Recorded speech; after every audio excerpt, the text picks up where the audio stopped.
Good evening and welcome to Dog Talk. I'm Dan Camilleri.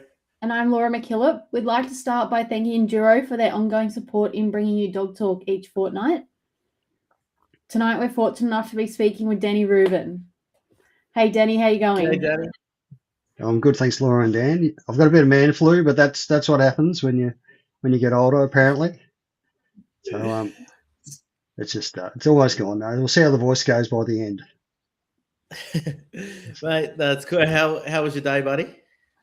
Not too bad. I did the right thing and worked from home. Didn't want to take it into work and give it to the rest of the office, and which I thought it's probably they're pretty good like that. They trust people's judgment, which is good. So which is works well. So I work for a company that Peter Mead's nephew runs. So those people who know Peter Mead, Peter's the uncle of Glenn Lake, who runs the company I work for. So that's one of those things you sort of put together after a few years of, is that how it all works? Is that how it all works? So mate, how's it feel like to be in front of the camera and not behind the camera? Not too bad. I've been president of a dog club for years, and you learn. You got to put yourself into areas that you're maybe not comfortable doing, but if you don't try that, you're never going to grow. And you got to do it. So our audience out there that might not know Danny. So Danny is the person behind, the legend behind the camera that brings you all our big events. So like the Golden Geary Collar, the USD, most national events. Nationals, anything that's live streamed. Yeah, I've got the Supreme later this year with the Walego Cup. Is that how you say it, Laura? Yeah. Walego. Yep. So Australia, New Zealand. I've got the Australian Working Cattle Championships in Comet in a couple of weeks. So some really good people there. You travel more than I travel. I don't know about that. Talk about dedication and travel. Like Geary Golden Collar the other day, the Sunday when we wrapped up. How many hours home from 9.5? Yeah, not pretty big commitment, mate. And we both know you don't do it for the money; you do it for the passion. Yeah, well, I mean, you buy all the toys. You can see the one over my shoulder. So, I'm going to give us a little demo of your setup there that you've done just for us tonight. Oh yeah, what we showed before. Yep, it was. Is this one here? Switch to that one. It follows. It's got a tracking thing on it. That one does. Plus, you can probably see. I don't know if you can see it. This other one tracks me around as well. So, this is the. If it'll switch to it, yeah. So this one's got a tracker in it too. So the little one's one of the Osmo cameras, so the little DJI cameras, and the big one's it's a robot pan tilt camera by a company called Obspot, all Chinese, but all those things flow into like a live stream box I've got, and I can pull the drone into it and things like that. So I think last time we did Wagga auction, we tried to pull the drone into it, and it kept trying to rain on us. And drones and rain don't work too well. But I'm going to take that as a lot better weather than standing on the back of a flatbed trailer during a thunderstorm when it was a few years back at Wagga. That was a bit more interesting. So try and think, am I going to get hit by lightning or not? So and talking about weather, like that cover on top of your camera there, you've actually been fairly intuitive with your boss's son and 3D printed those to keep your cameras out of the weather too, right? Yeah, someone's just released them overseas in the UK. He trialled them and he released them about 3 weeks ago or something, and then they're doing a couple of little changes to them. And I thought I must have been one of the first people to see it, because there's usually on the forum that's got all the about those cameras. There's usually people pick it up pretty quick, but no one else had seen it. So went to work, showed it to the boss's son, said, "Hey, can you print this?" And he goes, "Yeah, I've got a big 3D printer. I'll be able to do that for you." So I'm pretty happy with that investment. So at Young, we had to have this big run just when the finals were about to start to actually go and grab the Yeah. camera and put them in the dry weather because they're not technology and rain doesn't usually work too well. So yeah. And mate, like you said, you don't do it for the money there, but every time I see you, there's a different bit of equipment. You obviously just keep investing in Yep. yourself and your equipment to help cover all of our events. Yeah, that's Obviously, right. it's passion driven. It is, yeah. So I sort of stuck myself in a bit of a deep end at Geary the other day, and I've got two of everything, but I haven't really got people that can operate it all. So yeah, I put Dan on one camera, and I had a couple of other people's on another camera, and I was just running between them, making sure it was all running good. So I do know it'll run now. I've just got to, if people want it, we just got to organise it a bit better than just it was an ad hoc type thing. So, but I'd have found it difficult, like, because it was so good and I was watching, but then I realized I was watching, but I haven't changed the camera view so that people at home could watch. And I was Everyone was flicking through, and then I got too Daniel. technical. Yeah, I just got carried away. It was so cool. It was yeah, so you can cool. see But you can see a lot more stuff there, and then quite often it's too hard. You know, if you've got 3 cameras or 4 cameras coming into it, and when do you change? You don't want to show bad work. That was one of the reasons people have asked me to do it, because I always say I was a terrible trialer, but I understand stock flow. So I know if things are going to happen, just try not to get it on camera. And the only things that are really hard is if a sheep gets bitten in amongst coming into a yard, you don't know whether there's going to be blood or not. And the time you see the blood is usually when other people see it. So you just got to be a bit careful with your camera positioning and stuff. So, but yeah, that's a lot of it's, if not to follow a sheep if if the dog isn't letting it recover from running into a fence and stuff like that. So, and that's, so you mentioned there about your dog trialing. We'll get to that at a moment, but what's your day-to-day job? so I look after an accounting package. It's an Australian-based accounting package. It's actually originally built by a guy whose family in Western Australia had a big sheep station, and they were would have been in the early to mid 80s. I think they decided that they weren't making money from that, so he went back to his other job and built an accounting package in Western Australia, and came back over to Sydney and set up Giwi in Sydney. So we look after support for Giwa for a few different companies, and it sort of gets you see all the new technology that's coming in as well. Like the guys at work, they're right into all the AI stuff, and anything sort of new there, they've usually played with it. So, but I've also, so looking after databases and accounting packages and things like that. So when people make mistakes, usually get a call, can you fix this? I've stuffed up. It's coming up to end of financial year. So I got to say, works pretty good, because I'll be up in Comet during end of financial year. So I'll be working the first 3 days of next week in Comet, and then doing the live stream Thursday, Friday, Saturday, Sunday, then 2 days driving back. So, I was going to say that's a fair way from home here. So how far is yes, that? 2,000 each way. Yeah. Yeah. So Madness. yeah, it is. What is it that come from, mate? Why do you put in the hours and the effort? I'm one of these. I think it's probably my family. They've all got, as in my brother and sister and I, they've all got this thing. They don't like to be beaten by challenges. So my brother's a physicist and works at the synchrotron. So if I get stuck with stuff, I've got a pretty good reference. He's usually seen it all, and my sister's a graphic artist, so same sort of thing. We're all that sort of determined sort of thing. We want to get things right. We don't have to do it 10 times to get it right. So sometimes we spend too much time researching, but it's once you think you're down the right path, you can say, okay, I can share this with people, which is good.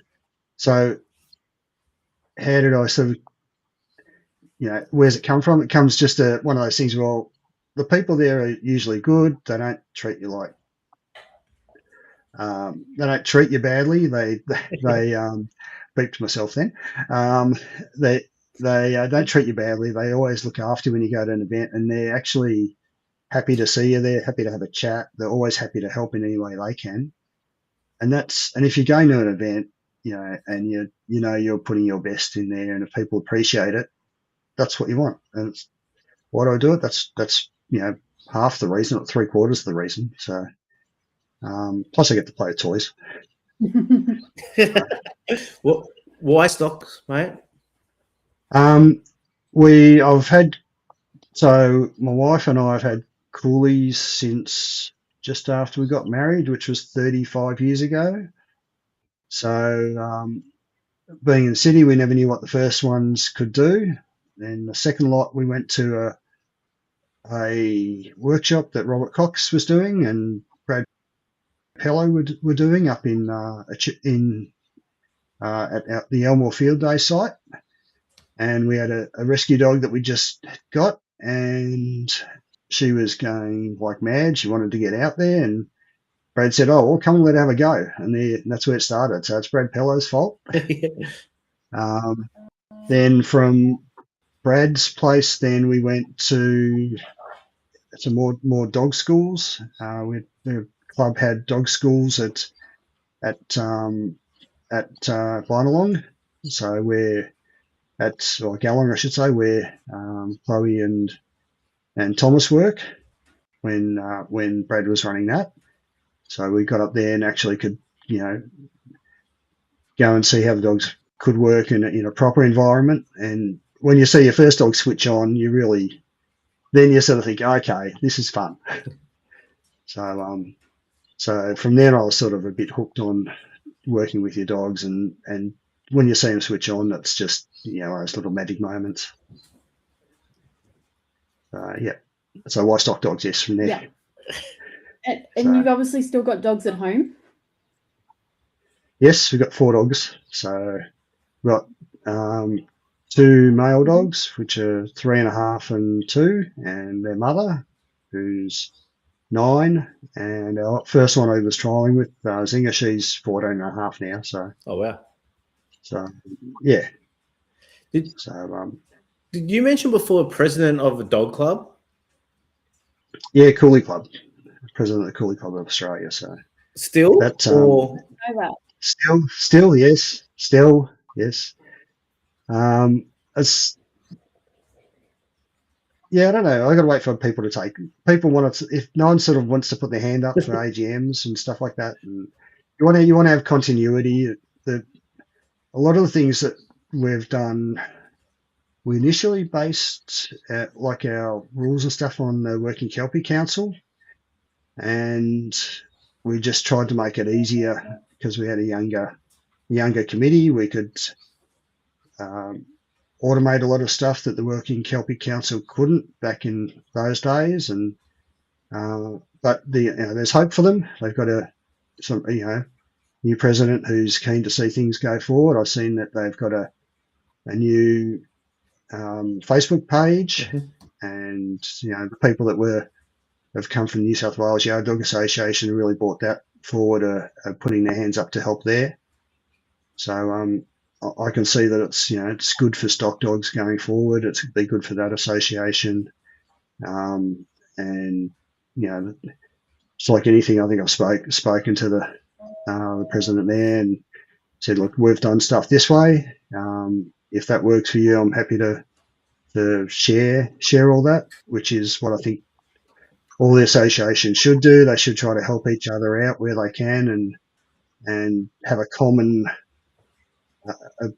common way to bring, a common objective and a common way to bring things forward to governments and stuff like that. So I haven't really seen a lot of people, stand up and put a common thing to the government since would have been when Victoria was going to bring in the breeding requirements for working dogs in Victoria, which would have been 10 years ago. Yep. So it's one of those things. So you see a lot of stuff happening, and you just need to. It's good to sort of try to be across it. But the thing with the coolies, you've got members overseas as well. So I don't know. It's probably something that's a bit different. We've ended up being there's 2 registries, I think, and ours seems to be more popular. But everyone says, "Are you a registered?" And we keep saying we're a club, so that we can, we don't. If you make yourself a registry, you have to accept everyone who, and even if they're troublemakers and stuff, which it doesn't make it fun for people. So we just, How many until someone else members would the working coolie club have? Yeah, we've got about 505 to 600. So, it's. Yeah, we call it. As I said, we call it a club. The idea is to try to make it accessible to people, but we've got to sort of get some more events in other states. At the moment, we're heavily Victorian based, although we've got a couple of workshops coming up in a couple of weeks in Queensland at Mariba. So I have worked cattle, so it'll be interesting to see how that translates to. It doesn't translate to watching the good guys do it, but it's you get an idea of what not to do around cattle when you do workshops with them. And we're the good guy in the club who runs a huge station in central Queensland, who does the training with us. So that's good. That's a bigger trip. Mariba to Melbourne is 7,000 k's as a return. So when are we going to see you run a dog at a trial? I've got to find time to train it. I've got to find make time to train it. So my dog, the older one, I'm told is pretty good as a natural dog, but doesn't mean that'll actually convert to a trial. But I've trialed years ago, and I've worked one of the. Want to go get a dog there, so it was nice. She was a nice bitch, and a friend lent me his dog, and so he keeps saying, gives me a hard time all the time about working coolies instead of kelpies. Yeah. So. And it's Joe Spicer's birthday today, so people haven't got on there and wished him happy birthday. Now's your other option. Get on Facebook and make his time hard. Happy birthday, Joe. Yeah. Sorry. You're right, Laura. As someone that travels around so many different associations, trial committees, clubs, all the rest, is there a common goal that, like you said before, a lot of us don't all get together with the same objectives as such, but do you see we all have the same, it's just not communicated? Yes. Yeah, I see that. Everyone, the fact that everyone has passion about their sports and making it work and not harming stock and, getting their dogs to be the best they can. That's what I find really good. And people don't see the background stuff where, someone might have a run and might go up in smoke, and there'll be people out there giving them, helping them out and saying, well, check this out, try this. If this isn't the dog that, if this isn't what you want to try this, or see this person, they've got tips because they had the same sort of issues. Yep.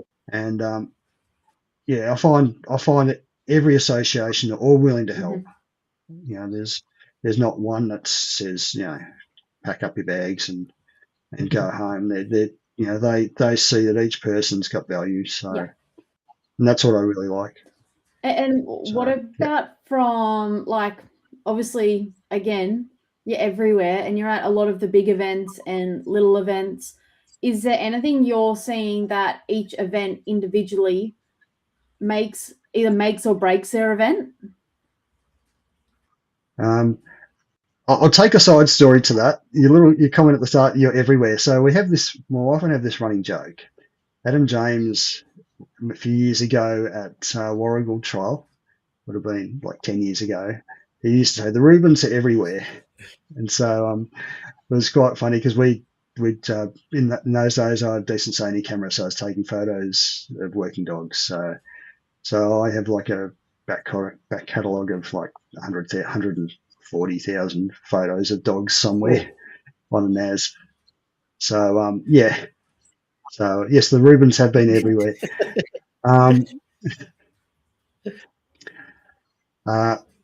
There's stuff that I see coming out of each event. I see that everyone's trying to work out ways to make it better and to make it more accessible grassroots, but also accessible and projectable at a higher level to make it more of a sport. I wasn't trialing back in the days when you had the yard dog guys go over to New Zealand. Yep. But I know that was happening at Henty. So it would be good if if you ended up having a big sponsor come on board who was happy to get the Australia New Zealand happening in all different sorts of sports, whether it's I don't know if there's much cattle trialing in New Zealand, but there's definitely yard dog trialing, and there's 3-sheep trialing over there. So it'd be good if the sport could sort of get a big major sponsor in to get that. So, that would be cool. Yeah, that'd be Imagine being part of the Australian team and you had your 3-sheep team, your yard team, your utility team, your cattle team. Yep. And like you could even like cross hop if you're good enough to qualify for more than one.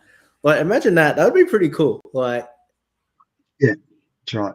I know Jeff McDougall had a border collie that was, which he wasn't able to breed on with, but he said, back in those days, this border collie was able to win yard dog things and 3-sheep. So I don't know if if that's the one he took over to New Zealand when he went over to New Zealand, but there's some really great stories, and people tell you these stories when you're talking to them, and that sort of think, that's one I'll tuck away, and it's something that's it's interesting sort of stuff to know, and hopefully people remember it. Are you ever having yarns at these events and you got to remember or you forget that there is a microphone attached to you or right really close to you? Yeah. No, I always know when there's a microphone on me. I know that bit. So I always forget I know how much your microphone picks up at times. Yeah. There's a few people being caught out. So that's probably the next thing on the list is I do have some wireless microphones I can put around the course. So it might be down the track that we just put wireless microphones around the course, so we just get the on-course noise and not the crowd noise occasionally. That might be worse than the crowd noise in some instances. Yeah. There's a few people have been caught out on live streams. So actually, it's unfortunate. That said, would you be open to, because I know I don't have an issue with it, but would you be open to miking someone up while they ran a dog? Yeah. If you went back, there's years ago we didn't mic Joe Spicer up, but we had the drone following him around a utility course when he was was at Alexandra, and we followed him around his run for the National Kelpie Field Trial for one of those runs. So that was pretty cool. So but yeah, we've now got the microphones that record. So as you've seen, Dan, with your little project you were working on, and that would be pretty good. You can pull that in separately, so you don't really need to have it within a certain distance. So recording is it's good like that. Mate, even you mentioned that little project we're working on there, like even all the different camera angles, the drone up, camera here, watching someone work a dog from different angles and hearing what they're saying as well. That was pretty cool. I don't even know how many times I've watched back the runs of my own dog that you sent me now, and I'm just like, I didn't see that, or I didn't see that. Because you're on the wrong side of the dog. Yep.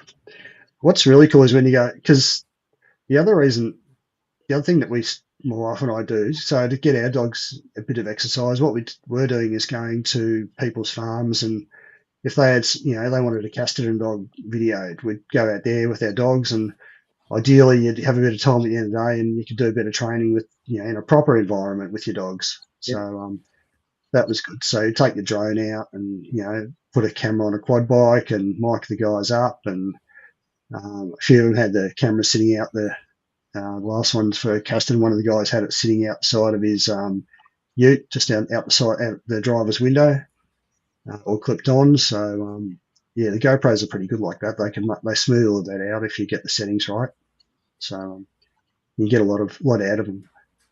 So you've mentioned like when you were trialing and having a crack. How did you get into doing what you're doing now? Or how did that come about? And then we'll go into your first kind of couple of plays around. So we did all those various workshops and stuff, and then we were doing a training day at Charlie Brinkat's in Melbourne, and one of the yard dog guys was there who had met at Warrigal a few years ago, and he said, if you want to train your dog a bit better, your dog's probably doing this, but you're not helping her. You're confusing her and taking the, as city people do, they don't know where to be. You don't know to let your stock go. You don't know to reward your dog by letting him actually work. You're thinking you just got to look after their sheep. And he was saying you're taking your work out of your dog by not letting her, you're not rewarding her for doing the right stuff. So I thought, okay, there's a few things I'm missing here, and I'd better learn about it. So that's where we sort of went from there and started working, doing some training up on with some fresher sheep and different environments. So maybe sort of think, okay, there's a lot more to it than city people think, and hopefully I've learned a bit about it now. And then how did the videoing come part of that? So we had my wife would video my runs, and we'd just have a look at them and see how they'd go. And eventually we had a heap of videos where we'd put together, and the yard dogs said, well, why don't we, see if we can use some of these as training days. And they started to put together the idea of putting the judges training together. So we went back through our back catalogue and looked at the original ones that we'd used and worked out which were going to be useful as judging examples, and pulled them out of the computer, and managed to get up to Roland Pell's place, and he was watching the videos. We had a microphone on the table while the video's going up, and he's got a clicker going. He's saying this, points off here, and it actually worked out really well. The clicker, is obviously you can say these are I'd take would take points, but obviously every judge is a bit different, and so you can see that you would learn there's a bit of intricacy in it. And then one of the judges who was judging stuff said, well, he wanted to see the videos where he judged.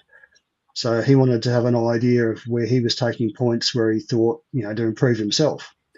So then a couple of the judges were starting to look at him. And then the yard dog said, well, why don't we, see if we can get Bendigo Bank on board and get some more sponsorship.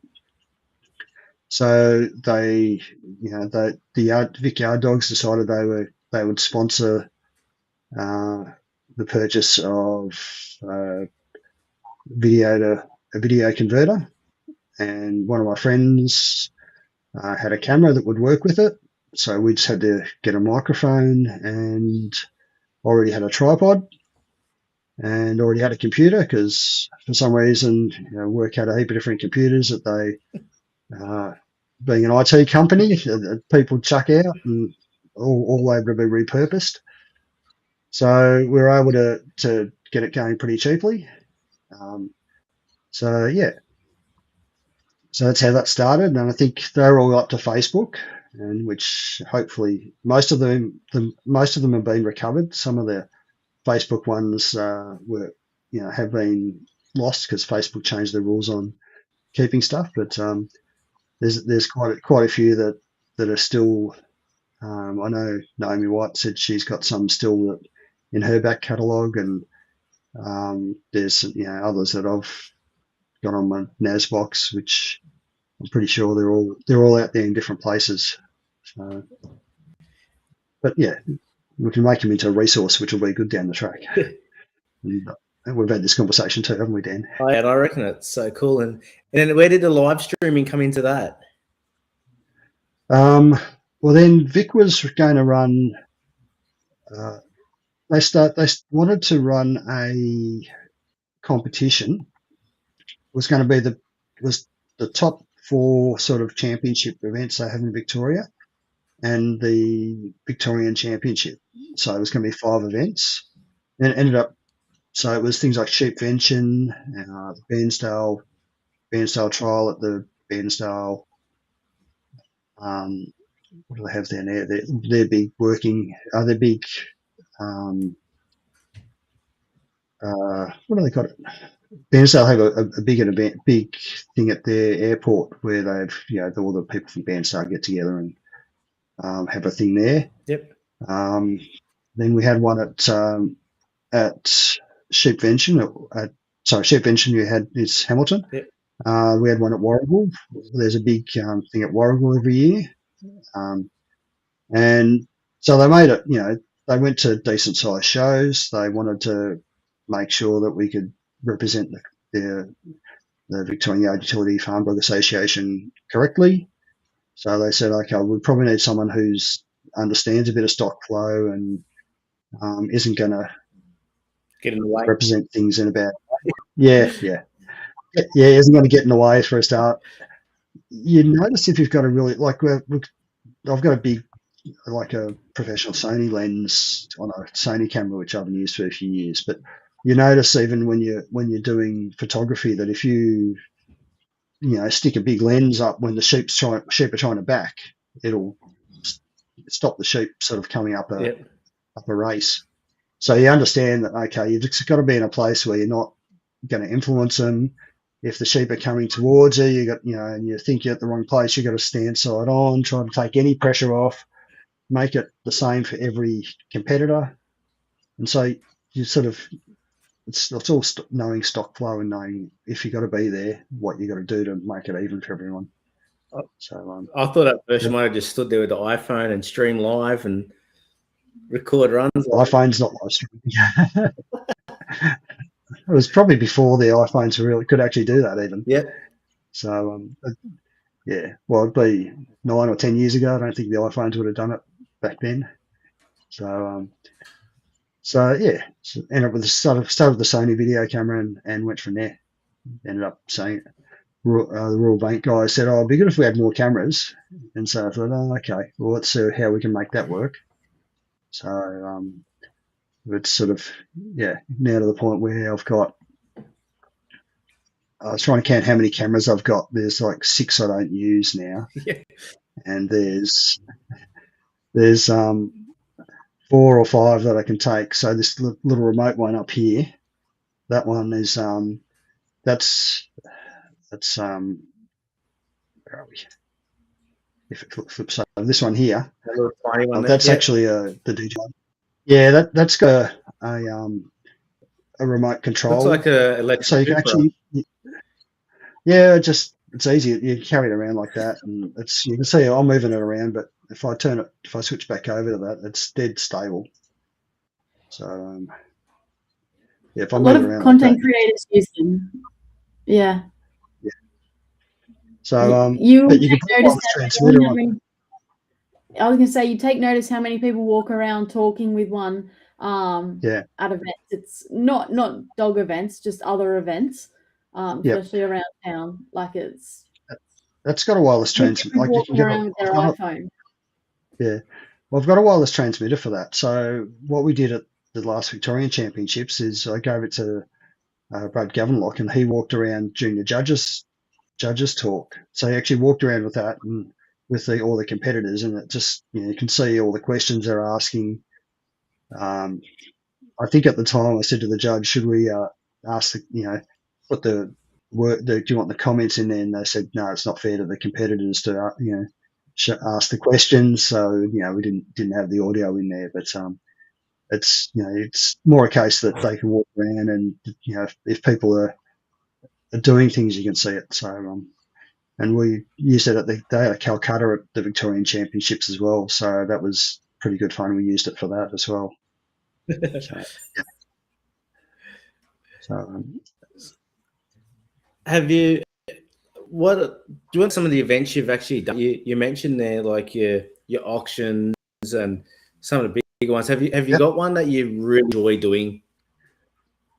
well, Covering? Roller Auction were the first guys, the sort of first auction to get on board, and I enjoy doing it. I go up there, they go out of the way for me. Like everyone goes out of the way for me, so but I try not to make myself a burden, if that makes sense. But everyone tries to make it good for me. So like Wagga, and I've done Hay a couple of times now, so that was pretty good. My dad was interned in Hay during World War II, so he came over in the Dinera. So if anyone wants to research that, Australia did have prisoners of war during World War II. So yeah. So he wasn't a prisoner of war; he was a refugee. But they put him in Hay initially, and so my brother and I went up to Hay, and I live streamed up there, and he had a bit of a look around at some of the stuff that's at Hay. So that was good fun, and it's Kylie and Jeff McDougall. Whenever they're doing something, that's great fun. If you ever want to go to a trial, and make sure if you go to Hay, you stay for the go to the pub thing where Kylie runs all the games. It's really good fun. Just don't take on Brooke at any of the twisting. All of the activities where you got to run around and bend and twist and stuff, because she's even pregnant, she's terrible. She done that at the New South Wales Championships at Young the other week. She brought out all these challenges after the dinner that people had to do. Yep, that's right. She runs them at the Hay trial as well. So, yep, and it's good value. So, but yeah, go to Hay if you're looking for something for a fun weekend away. So, and go. Mate, obviously, you demand. Obviously, the demand for you was picked up, and we'll talk about the coverage of events in a minute. But why do you think having such good content for auction dogs is important, and the quality of what you put together? I think with auction dogs, you need to show the dog doing real work. If you want to, you can go and edit things so it looks like they don't make any mistakes. But if you see that, that's not real work. So you just got to work. You got to. I think last ones we did for Casterton, I had nearly 70 or 80 minutes of video on each dog that I had to cut down to 10 or 15, and it's really hard, because you just got to think, okay, what does my dog, how do I represent my dog, how am I selling my dog, who am I likely, people who might be interested in dog, are they going to go for my dog if it's an all-rounder, or are they going to buy my dog if it's more of a paddock dog? If it's a paddock dog, well, just got to make sure we show the paddock side of it, and put a microphone on the handler, make sure that the dog is actually doing what they're expecting them to do. Mm-hmm. So it's more a case of just, I think there's so much stuff there's a lot more demand since Auctions Plus has, decided to do things, and they've got Stock Live coming in as a bit of competition. So, that people want better quality videos of the dogs, and I hate it when people just have their cameras like this, and they need to have them like this instead. And if you're doing a video, don't do it this way. Hold your camera that way. You can get good stuff off your phone, but you just need to make sure that it's all relevant to how you represent your dog, and have good audio.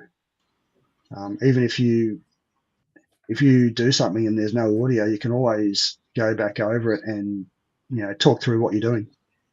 One of the better ones is one you did a couple of years ago, Dan, when you sat down with the dog and just explained what the dog was and what you're trying to sell it. How you're trying to sell You it. You actually actually watched that? introduced people to the dog. Yeah. So you actually Right. sat down and I don't think introduced anybody people to watched the dog. Didn't you? No. That was really good. Because I noticed Adam James did something similar for the Caston sale. He sat down and just had a yarn about his dog. And I thought, oh, that's cool. And I remember I'd done that, and that's the first bit of feedback I ever got off it. And I thought, oh, no one must have watched that. And when Adam done, I was like, I really like what he just did. Yeah. Where do you think you got it from? Probably. So. Oh, I don't know. But Yeah, right. From you. So, but it's one of those things that, where people just don't think about it. You want to know what the dog is and where it's going to excel. And if you're buying it for something and expecting it to be something it's not, you're just going to not be happy. So you got to buy the right dog for what you need to do.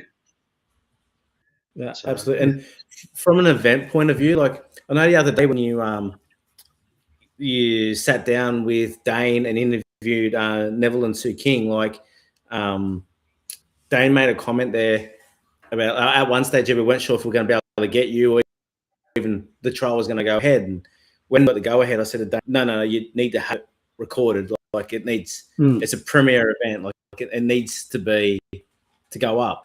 I've got my own views on it, but why do you think something like that is, like big events like that, so important to broadcast out to the wider audience?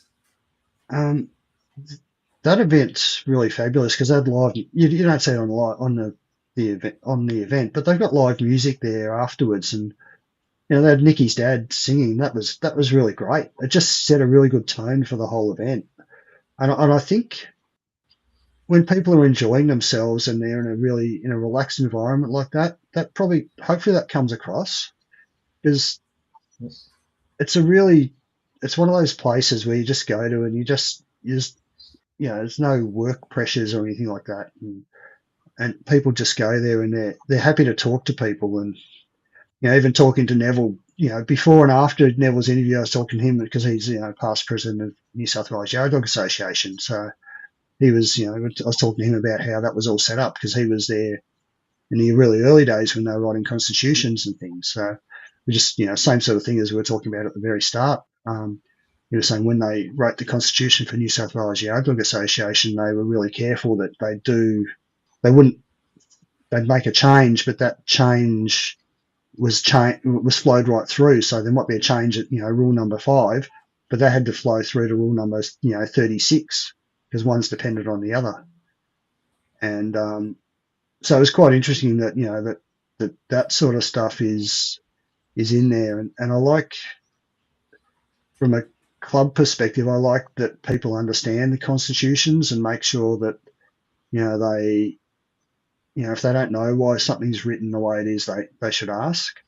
But so I was talking to Neville about that at the start, and he was saying, there's a lot of, when New South Wales set up, it wasn't a case of you could get on the phone or get on Teams meeting or whatever. It was a case, you got to set aside a weekend to go and nut through the things. And it made it, people were committed to getting it happening, so they actually made time to do it. And the same as going to Geary. Geary, they were really committed to getting the event running. So that's why, people put hands up to help out. And I think that's, that comes across because, Dane and Nikki are pretty passionate about the event and putting back to the community. And, hopefully that comes across. What do you think the live streaming side brings to those trials? Hopefully it gets it out to people who can't be there. I remember Gary White was saying that he watched it overseas.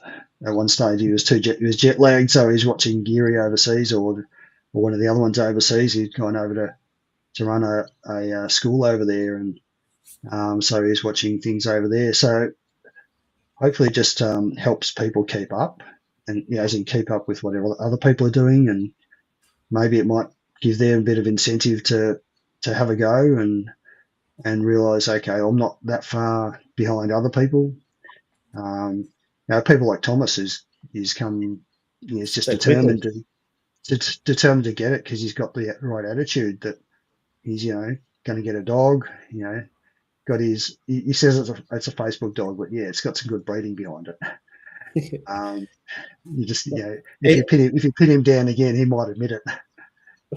And you're spot on. Like the accessibility it gives. Like first thing Monday morning, I get a message, or actually I got a voice message from a bloke in America. He's like, "Hey, I watched this run, and I really like the way your dog did this, this, and that." And it's a bloke that was already interested in one of me sending semen to America for one of my dogs, and he's like, "I definitely need to do that now."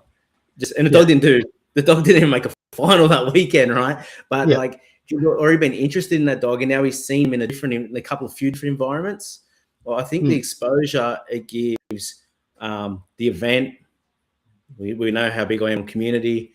The quality of our dogs, where our stockmanship is, our handling, our training, our education, that spirit that all brings in, because you can feel the buzz around it as well. I think it brings such another element that through exposure that we probably wouldn't see otherwise. Yeah, that's for sure.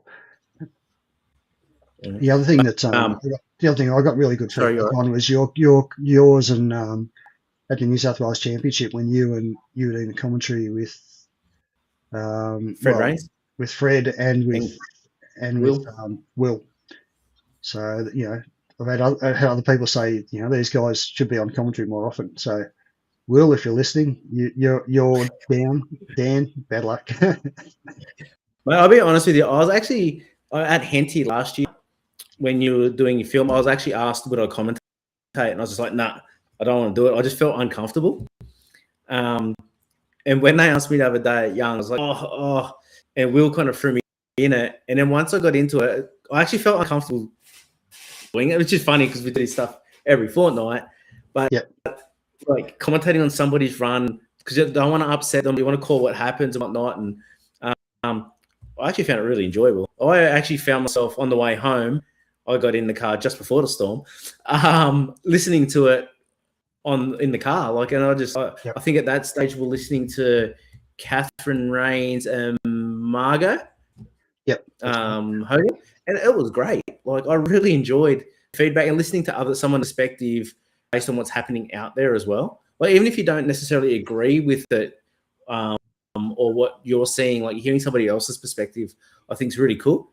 Yeah, and I think everyone's got good, different perspectives on it. I mean, a lot of people, said, why'd you do the three sheep? It's going to be the same. But you get up there and you got the commentators who they've got.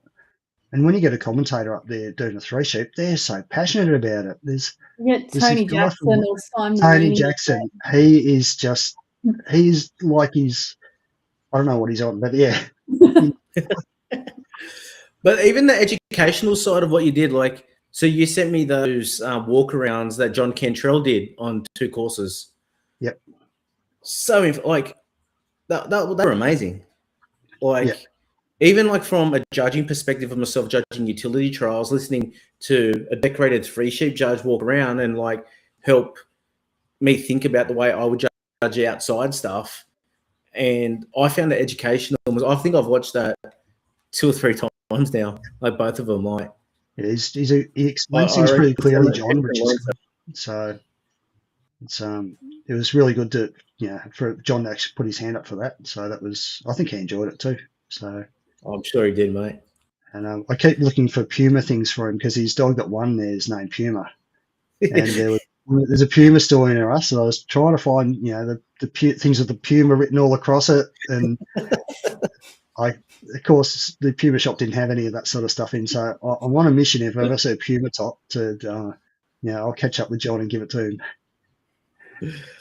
I actually sitting at the table with Chris Stapleton a couple of weeks ago, and unfortunately the Working Kirby Council lost all those videos that used to be on their site. And along with some other mates, like we used to watch those religiously, and that's how we kind of learnt to yard trial and then ask questions of decorated trialers, so we weren't just bugging them all. But I would say that you mentioned your catalogue there before. Like I had to hate on you there a few months ago now when you sent me a link to some old school, like you got a whole range of videos you got there, and even some going back. And oh mate, I'd be up to 2 o'clock in the morning just watching videos. You even messaged me there once, and I was just like, I haven't slept in 3 days. The content you had there or have there is amazing. Where can our listeners find that information? Or those videos? So I've just linked the ones I've done. There's now some Victorian Yard Dogs on their YouTube. It's Vic Yard Dogs on YouTube. Mm-hmm. So they've got some stuff going way back before me. That was stuff that was converted from old VHS videos. So there's stuff on their YouTube. So all the things I've done are on their YouTube. There's things on New South Wales Yard Dog Association. New South Wales Yard Dog Association, which is which is you can find from theirs. There's also there's a putting one together for the Working Sheepdog Association. So it'll be all the ones that High Pro have got a lot of stuff on their side as well. So there's a High Pro group YouTube page which has got a lot of it's got the USD and the SSD and it's got a USD. It hasn't got SSD. It's got a USD. Yep. It's got all the High Pro ones I've done, and it's what about Ruben Picks, mate? You got your own channel there? Yeah, I've got Ruben Picks. That'll have. I think that's where we'll put the cattle one, and there's a few others. There's a couple of Euroa trials there, but I've got them all linked back to from my website, which is rubenpicks.net. So if you went there, you can find just about every live stream I've done. And one of the guys in Western Australia has bought some similar gear to me, so Simon started to do some of the live streams over in Western Australia as well. Yep. So, and he's going to hate me because I know what his YouTube is. It's the Australian Sheepdogs, I think. I think that's what it is. Yeah, I should know that one. Maybe I'll put it in the comments after the video goes up. But if there's anyone out there that's novice or encouraged handler, nursery handler, and you just want to learn a bit, like I really endorse jumping on and watching those videos. I think what you offer, Danny, in terms of educational for up and comers and people coming in is priceless. Like it honestly is. You might have a few sleepless nights when you're out watching it, but it's such a great way to learn, watch other people, watch how other people get on and communicate with their dogs out there, the way they approach courses, and even watching some dogs and seeing what you like out of dogs, and then being able to go and approach those particular breeders or people that have those lines can save you years in and heaps of money in just buying dogs and going through them to find something you like as well. Yep. Is that how Thomas went and bought his? Because obviously he would have had not a lot of background. He bought one from Wagga Auction from memory, so he would have done some research on videos somewhere. So we'll pin him down and ask him. So would it be really good to live stream something like Henty, both courses? So you've got the yard which runs right next to the 3 sheep. So that'd be pretty neat. Have to get both associations on board, but if I'm there, I've usually got enough gear for both of them. I just need to train someone up. With your robots, could you achieve that from one spot? Like you had your robots out on the 3 sheep course while you still done the yard? Sort of have to be in the middle, which would be sort of almost where the yards are. So it wouldn't. I don't know if that would quite work. You probably could, but you wouldn't get as good a. You'd still need to have 2 different live streaming setups because you'd want to transmit them to 2 different YouTube. So sometimes I'd love it on a split screen so I can watch both. That would be cool. Yeah, that would be so cool. YouTube used to have a thing where you could switch between the two, so Yep. where you could actually run that, but they've taken that away. So it's interesting to see. Honestly, mate, if you did that and I wasn't at the event, I would have the telly on one channel and my computer on the other, and I'd be watching them both at the same during time. lunch and any opportunity I got. I'd love it. Yep. Is there an That's event really you haven't done? Sorry, Laura. That's all right. Keep going. Is there an event you haven't done that you would like to cover? I wouldn't mind doing some more of the cattle ones, but there aren't many of those in Victoria. So at least I get to have a go in a couple of weeks up at Comet. But because it's a completely different skill, but they're all the same sort of thing. Everyone's really passionate about their trialing, and and Dave Lee's telling me it's, you're going to go into shock when you get there, and I don't think he thinks I'm a bit more precious than I am. So So some of the cattle ones have been pretty neat. So a few people have said I should try to do some of the horse ones, but I like doing the dog ones. I like the people. I can be pretty self-sufficient, and everyone's sort of, a lot of the Victorian people know my wife as well, so they're happy. They're always asking how Cherie is, and so that's so she has to come along soon. So yeah. How many events do you reckon you would cover a year? Well, this year's been a decent size one because we had the Australian Championships, we had the Vic Championships, the New South Wales Championships, Geary, and then we've got Bendigo coming up. So this is all yard initially. Then we've got I'll be at Stanthorpe for 9 days. So that's in August. Wagga auction, and had a couple of people reach out about doing stuff next year, which is different. So utility stuff at Yagara could be on the cards, so that'll be pretty interesting. So some really nice people run that, and so it'll be good to do that one. And it sounds like possibly there might be some more opportunities to do 3 sheep type stuff, as long as I don't have to do the commentary, because it's a long day if you're doing the commentary and the videoing and running around making sure everything works, because you got to usually there an hour before everything starts and an hour after everything finishes. So I know Comet, they're talking about starting at 7 a.m, which means I've got to be there at 6, and if it runs through late nights, it's ends up being pretty late. Mm-hmm. And so but there's some really good events happening, and everyone says, oh, well, you can retire from your work and do this full time. So I don't. It's not much of a retirement, like enjoyable, but it's not retirement, right? You're still working. Yeah, that's right. So how would we watch the Comet one, mate? Where will we find the link for that? That'll be on the Comet Show Society's Facebook. So it'll be hosted on it'll be on YouTube. It'll be on Ruben Pick's YouTube channel. So so that'll be pretty good. But Comet's going to be pretty good. They've said they've got 200 dogs. They've got a few repo companies. I think they gave me a list of who was on. They've got one of the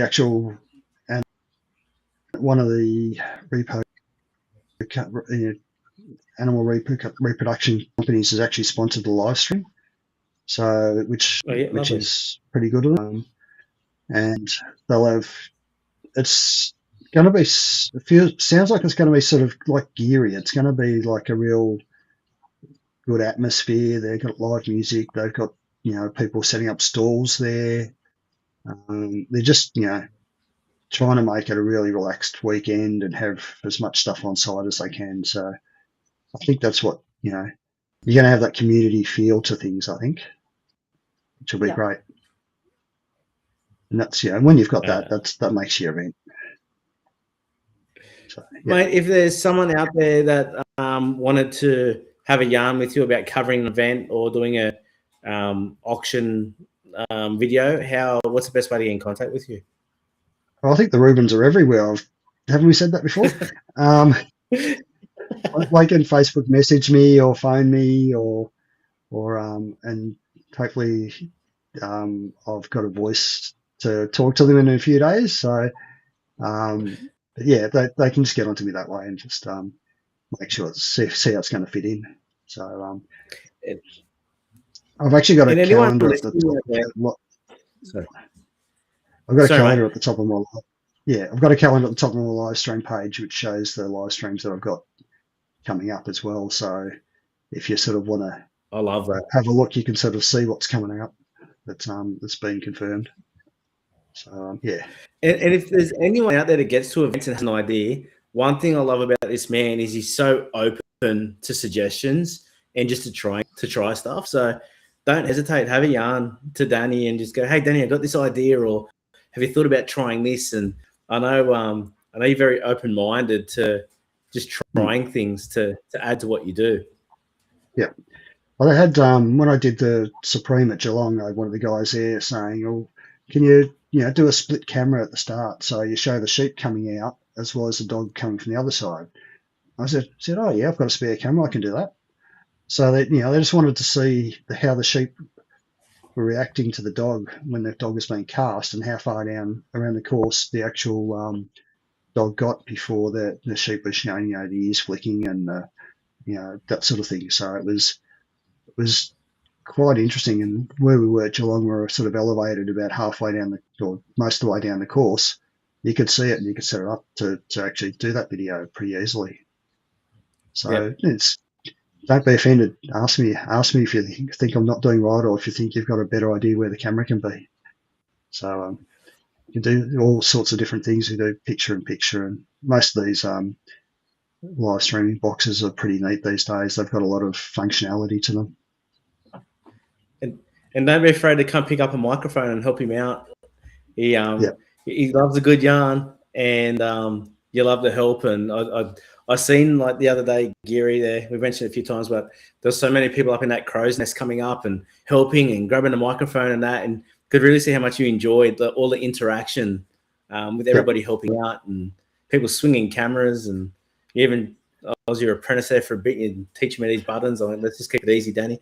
Just I love how much you enjoy what you do, mate. It's really cool to see. Yeah, thanks. It's fun. It's sort of, and if you can, I've got no fuss. I'm not fussed if people want to do things that they think I could be doing. That's no problem for me. It's not my job. It's my hobby. So if you got questions, just ask me.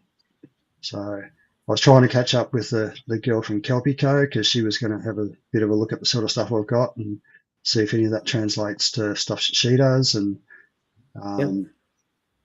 but not enough hours in a day sometimes. Sally, real cool chick. Yeah, Sally was pretty good. So she's another one who's really enthusiastic about supporting the sport and just being around people, and those sort of people really brighten your day. Mm-hmm. Absolutely. Laura, have you got a brain teaser this evening for us? Yeah, Dan, why don't you take where's your hoodie, mate? Both of us have got the black hoodies on. Yeah. Oh, I've got my Dog Talk hoodie right next to me, to be honest, because I was cold, but I cranked that fire up and now my back's on fire. I need to go have a shower as soon as we get out of here. There's a little sweat dripping down my back. I wish I'm sitting in here shivering. Yeah. What's your brain teaser this evening, Laura? If your personality was a kitchen appliance, what would it be and why? Coffee machine. That was quick. I need coffee. No, my brother-in-law works for Grinders Coffee, so if we don't want new coffee, we want proper coffee. it's we know who to see for coffee. My brother is a coffee fanatic as well, so to be a coffee machine, coffee is life, I'm told. Yeah. So, Don't disagree. so yeah. Well, You lost just me cut there. in and I out. said, Then. yeah, I said with the kilometers you're doing, mate, I reckon you smash a few coffees. I'm known for the bakeries, so I know. yeah. Obviously. I was going to put a background photo up of some muffins and stuff instead, but I thought, oh, you can see the disaster in here instead. So yeah. Danny, thank you very much for your time tonight, mate. We really appreciate you putting some time aside for us and explaining why you do it. Okay. Thanks, Dan. Thanks, Laura. Thank you for coming on. Thanks, guys. And thank you to everyone that tuned in and listened back. And please remember, we learn every day. The day we stop learning will be a sad day. Thank you.